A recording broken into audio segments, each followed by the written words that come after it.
good evening. It's a joy to add my welcome as well to you all and to feel the energy in this room as we think about one of the most important challenges facing our community and beyond. So let me begin with Fanny Flono from the Charlotte Observer. Fanny, the last several weeks, the Charlotte Observer has pointed a laser-sharp light on the issues of high school completion and that discouraging rate in our community, and you've done a great job of telling us why it matters. What would you like to say to the community about why this issue is important now? Well, Marilyn, I'm like you. I think that there is a moment right now in this community where we can really address this issue. The Charlotte Observer's editorial board every year decides on an agenda of things that we want to focus on. And I'd be lying to you if I didn't say that high school graduation rates and closing the achievement gap hasn't been on it every single year for the last 5 years in which we've been actually focusing our energies on these issues. But this year, we really did think that there was an opportunity. First of all, because the Obama administration has laid out a whole plan to deal with some of these issues. There seems to be a gathering wind of people who understand the importance of dealing with this issue now and the impact that it will have on this country if we don't deal with it in terms of our economic progress. So there just seems to be a moment in time when we can deal with this. We decided to kind of launch our focus on this a few months ago and talk about what was happening here in Charlotte-Mecklenburg and what was happening across the nation, and actually talk to a number of people in the community. And you, of course, was one of them, and so was Bill, and so was Ann Clark. We asked people to talk about some of the things that they thought needed to happen in this community. And it was wonderful to know that the school system, Charlotte-Mecklenburg Schools, was also getting ready to kind of launch its effort kind of publicly on the same issue, and I'm sure Ann will talk a little bit more about that when you get to her. But I think there's a moment in time for us to kind of actually deal with this. I've dealt with education issues, been writing about education issues for at least the last decade, and if any of you have been reading my columns over the years, you probably know that it's an issue that's very dear to my heart, and that my sister was a teacher, and she was probably one of my confidants on this issue, talked very passionately about why it is we need to make sure every child gets a chance to live up to their potential, to actually be a part of this great country of ours. And so that's pretty much where my passion started with this, and how we as an organization decided we were going to focus our energies on this issue this year. A moment. Hold that picture of what this moment means to us. Thank you, Fanny. Let's turn now to Ann Clark. If those of you that stayed up late to watch the school board meeting last night will be aware of great energy and action at CMS regarding high school completion, and Ann is the leader of that effort. Charlotte-Mecklenburg Schools, Ann, we know, is clearly committed to improving the high school completion rate, and in fact this year the trend line bumped up a little bit from 66% graduation rate to 70% graduation rate. So much lower than we hoped for still, but certainly in the right direction. Ann, will you tell us what is leading that turnaround and what new initiatives are happening in Charlotte-Mecklenburg? Certainly. Last night, I presented to the Board of Education the result of about 8 months of work by a graduation cohort task force composed of community citizens, parents, focus groups that we did with students, social workers, psychologists, principals, and some of our community partners. And as many of you know, we have a strategic plan 2014, and the graduation cohort rate is front and center as the priority goal for that plan. And we realized last November that we couldn't afford to approach the graduation cohort rate like we did our other goals, where we develop plans and tactics over time. In fact, the class of 2014 started ninth grade a month ago. So if we were going to start putting things in place over the next 4 years, we were going to miss an opportunity with the one class that we could start with 100%, which we did last month. And when I talked to the board last night, I talked about 3 numbers that I really wanted them to focus on. The number 3, the number 7, and the number 70. And I said our goal is to decrease the number 3, to increase the number 7, and to increase the percentage 70. Because as Fanny just talked about, and Mary Lynne as well, we are currently graduating 70% of the students who start in 9th grade. Now, I don't know about you, but if we had that same success rate as we mailed a FedEx package, we would be outraged if we mailed 10 packages and on average 7 of them got to their destination. So why is it okay in a district where we have a very positive student achievement trajectory that we can be proud of, much work still to be done on our achievement gap, that it's okay that only 70% of our students graduate from high school? And I think we all agree it's not okay. And so last night I walked through the school district's plan, which involves everyone in this room. We work with these students 6.5 hours a day. If we're lucky, maybe 9 hours a day. And so we launched a campaign last night which essentially will call on this entire community with leaders like those on this panel to help us refocus our students pre-K through 12th grade on the class they are in and the year they will graduate. So we no longer have 5th graders in our district as of this morning. We have the class of. And we are going to need the entire community, our faith community, our coaches in the community. Everyone in this community is going to have to reframe the conversation with the youth in our community so that they begin at a very early age. And it is possible to get 1st graders to think about when they're going to graduate from high school, because I tested this out last spring. So those of you who are doubters, now I must confess I have not tried it with pre-K students yet.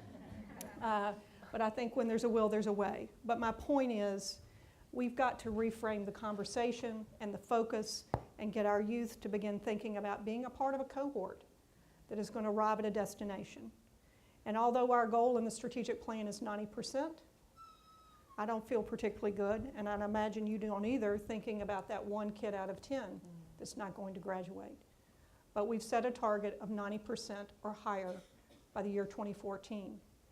And although we will be focusing heavily on the class of 2014, the class of 2013, 2012, and 2011 are incredibly important as well as all the classes that will come after the class of 2014.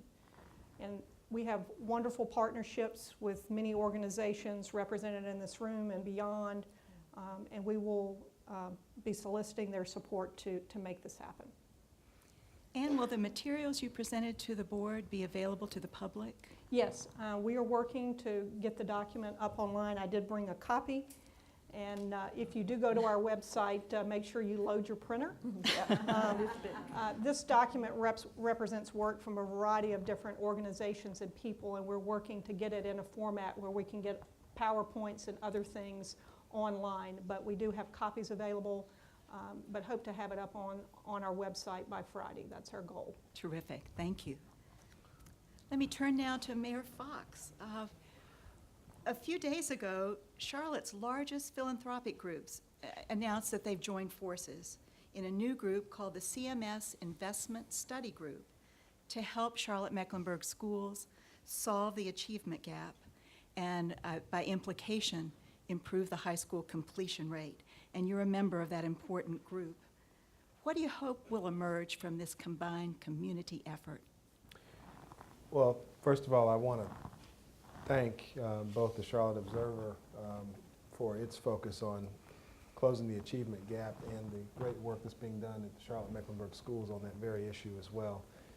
It really is an all-hands-on-deck time for our community, and I look forward to being a partner in that work.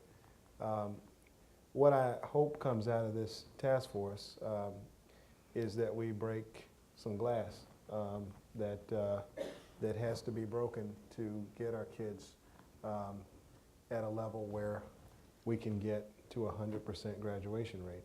I think a lot of times in the public realm, we have lots of rules and regulations and time frames and processes that have to go forth to get things done. And what this wonderful group has done, and I see Anna Spangler-Nelson here tonight, and I see Susan Patterson out there, and there may be others who've helped to bring this group together. But what I hope comes out of this is that we can do some of the out-of-the-box thinking that sometimes can't be done under the normal process, and develop ways to execute some of those out-of-the-box ideas that are supported by non-public sources.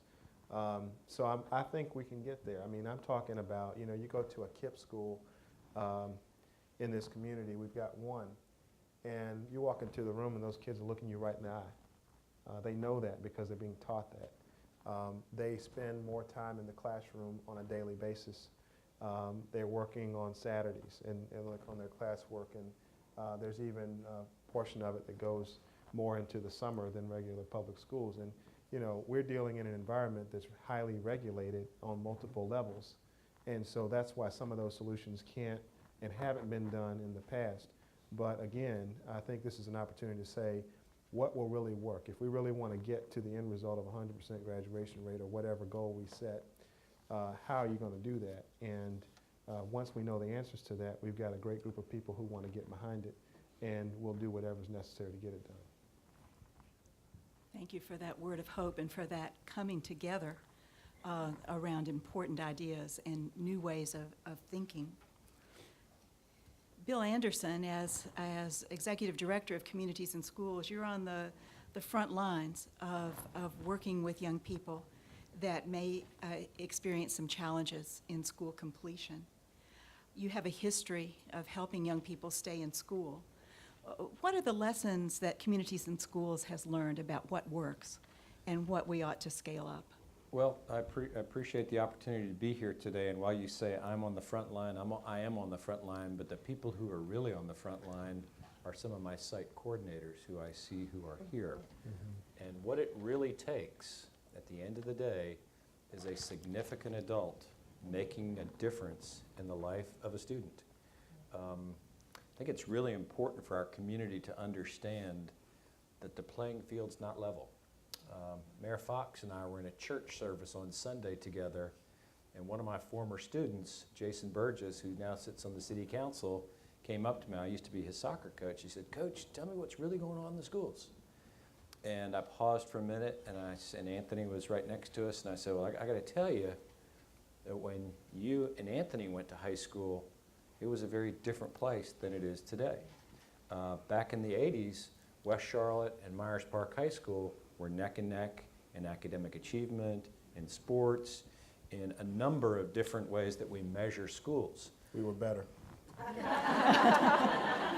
haven't had a chance to talk about this, but we can debate that later. But the point, and you know, I could see Jason's eyes open up because Jason now sits on city council and he really wants to know what's going on. So in some of our schools where the playing field's not level, our students have much greater challenges.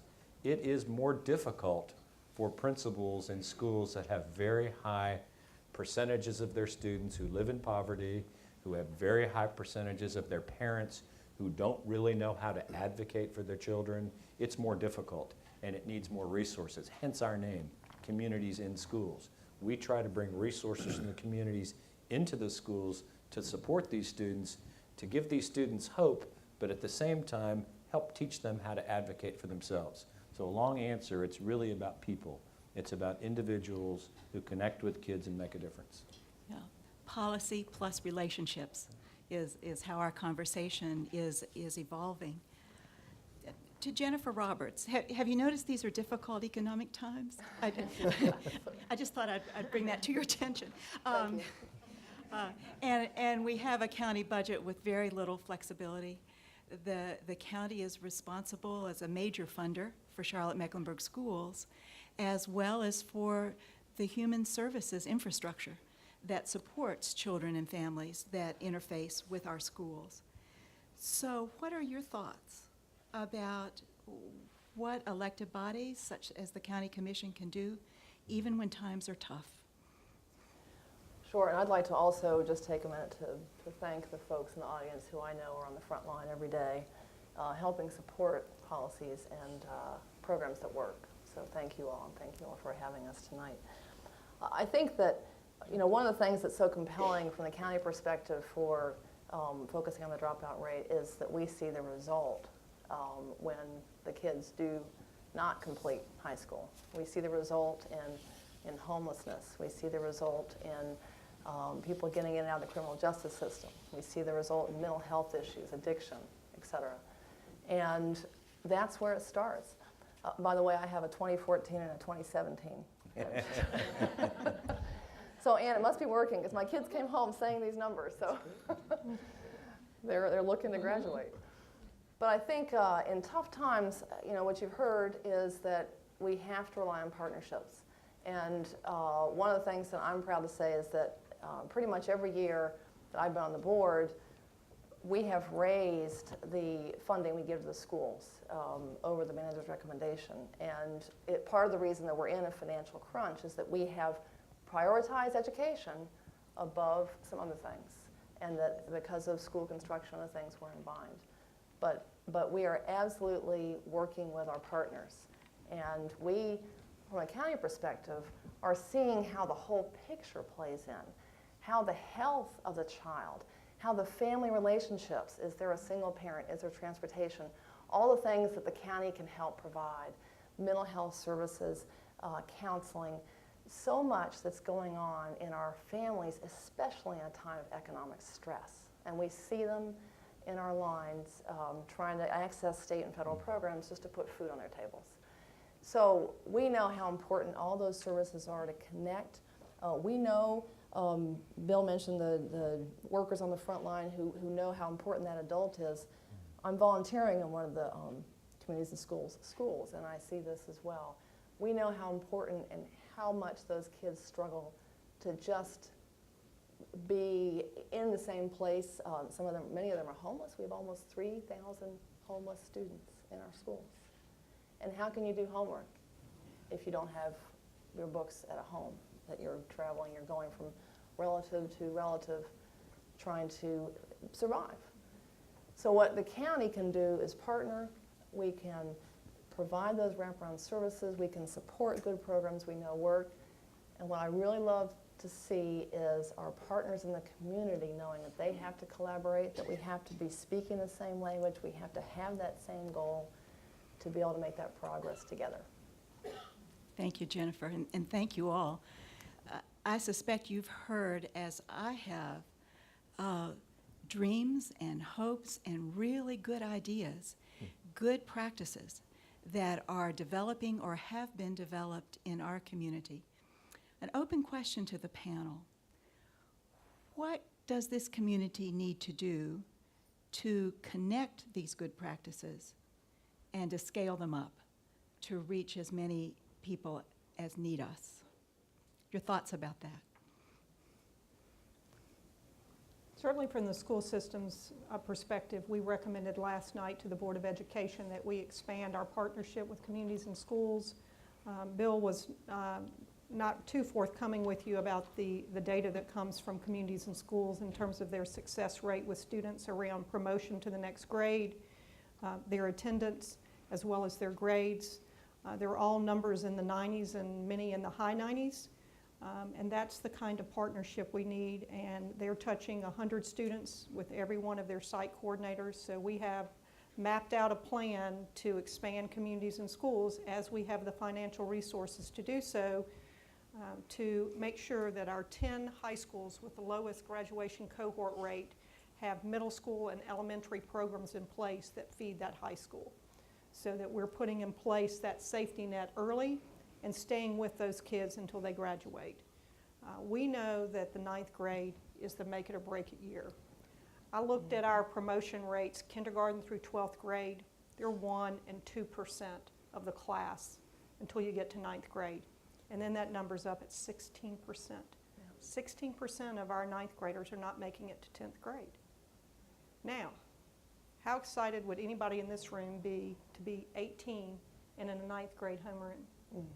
We all remember high school, and we understand the nuances of the social component to that experience. And so our focus in this graduation cohort report is absolutely on that ninth grade and getting our ninth graders to 10th grade after 1 year. Because if they can get there, they can see the possibilities of graduating with their class. So I think that is going to be a tremendous focus, and a lot of our energy and resources will go to positioning kids to be successful in ninth grade, which happens pre-K through 8th grade, but also supporting them as they go through high school. Thank you. Other ideas about scaling up and connecting? Bill? I think that I agree with everything Ann said, but I think what the community really needs to do is to value the importance of education. And I'm talking to the students, I'm talking to the parents, I'm talking to the parents who have children in public schools, the parents who have children in private schools, the parents who have children in charter schools, and the folks who don't have children. I mean, it's important that we all value education, because we can't continue to economically support, as Jennifer said, all those people who don't finish high school, get in trouble, become a drain to our society. Economically, it's just impossible for us to continue at this level, but morally it's wrong too. And I think it's really easy to beat up the schools, but I need to tell you, the schools can't do it all. That's right. They can't do it all. And with the budget cuts that have recently happened, it's on us, the community, to step up. So I think valuing education. And I think it's real easy to throw rocks, but it's much harder to be a part of the solution. I want to second what Bill just said, because I was going to say that I think the thing that we are not doing today that people were doing 20 years ago, I felt like more of, is sacrificing. As a public official, what I'm supposed to talk about is ways that you can have what you want and not lose anything. That's what you want to hear. And I try to tell you that as often as I can. But the reality is that in education, we're at a crisis point in this country. And if we don't invest in our kids, they're not going to be in a position to invest in us later, or in this country for that matter. And I think we realize that intellectually, but when we have budget discussions at the school level, or some of these changes in the way that we approach education to deal with the gaps in achievement, they may be met with resistance. And we've got to figure out a way to work through that as a community. I will tell you, just in my own life, I know I'm going to sound like an 80-year-old man, but nothing wrong with being 80. But when I was growing up, I literally remember my grandparents having to choose between, sending me on a field trip or spending that $20 or $30 on something that they needed. And they did need whatever it was they were giving up, but they gave it up. And because they made that investment in me, I always knew that, and I always tried to live up to that investment. Our kids are reacting to what we're giving them. And I think that we've got to step up a little bit as a community. If we chart a course to be a community that does the best job of educating our kids, not only in the country, but in the world, if we set that target for ourselves, we can get there. Will it be expensive? Yeah, it will be. But the benefit will be much greater and much cheaper than the result if we don't. Let me say another word about collaboration and this idea of scaling up. And again, I think that we're starting in this conversation working with our nonprofit partners, with the faith community, et cetera. But the government entities also need to collaborate. And one of the challenges we see when we have whole communities that are impacted by poverty, by storefronts closing, by libraries or schools or rec centers closing, that we need to get the policymakers in the room together who recognize that infrastructure and human services and education in the future are connected, that you can't be planning in silos, which we have done for too long because the government is too darn complicated Yeah. And none of us can hold more than one idea at a time in our head. But we need to get all of the good people in the room, and that's postgraduate education, our university students as well. That is all kinds of perspectives that touch the success of that child and that family. And it's not just the child, it's the family as well. And we need to continue to make those connections if we're going to scale. And we also, one more thing, we need to get away from blaming the child. Right. Too many times, or blaming the parent or somebody, because there are things that happen to us in life that we have no control over, and every child can be saved. And we need to believe that, we need to live that, we need to be role models for that, and we need to exude that confidence. Thank you. And I will echo what Jennifer just said, especially about all of the government entities getting together and talking about these things. I mean, there are threads that go through all of these agencies that connect the dots, that tell us that if you don't do this, the ripple effect will affect all of us, especially economically. And so, I mean, unless we do start thinking about making sure that every child has the opportunity to get everything they need to succeed, I mean, we are destined to not be a prosperous city. The other thing that I wanted to mention is that I think we all need to, and I've said this in my columns forever, that we do need to think of this as a community issue, that it is in all of our best interests that all of these students get a chance to fulfill their potential. I've had an opportunity to think about in the past when segregation existed here, when by law, certain people did not have an opportunity to fulfill their potential. But that no longer exists. And it is really dismaying to me to think that we are now at the point where our high school graduation rate is back to where it was in 1969. Now that's a dismaying thing to think about, and especially in this global economy. So I think that each and every one of us needs to think of what it is that we can do to affect this issue, because each and every one of us can do something to affect this issue. I mean, I've had this, and I've floated my little idea out to various people about kids who, you know, through no fault of their own, don't have parents who are interested, who are not going to have parents who are going to be doing all they need to do to help them succeed. And we know that that is a very important part of success for kids. And we have guardian ad litems in the criminal justice system. Why can't we have parent ad litems for the education system? Why can't we have backup people who are providing a lot of what these kids who don't have it need to succeed, to be their advocate? I mean, we need to have that happen. And you can tell I'm passionate about this. I just think that there's just really no reason that any community, but especially this community, cannot have 90%, 100% of their kids graduating high school. And graduating in a way that they have the knowledge to do something. Not just graduating, but graduating with the skills and the knowledge to actually go on to the workplace or go on to higher education in some form. That is a very, very real possibility, and I think if we all kind of put our minds to it and and put our energies behind it, we could achieve this goal and be great. I mean, great model for the country. As you leave the room, I hope you've captured a great thought of what you can do personally and a great thought of what we can do collectively, because the opportunity and the challenge belongs to all of us. Your presence here tonight adds to the hope. Thank you very much, and thank our panel.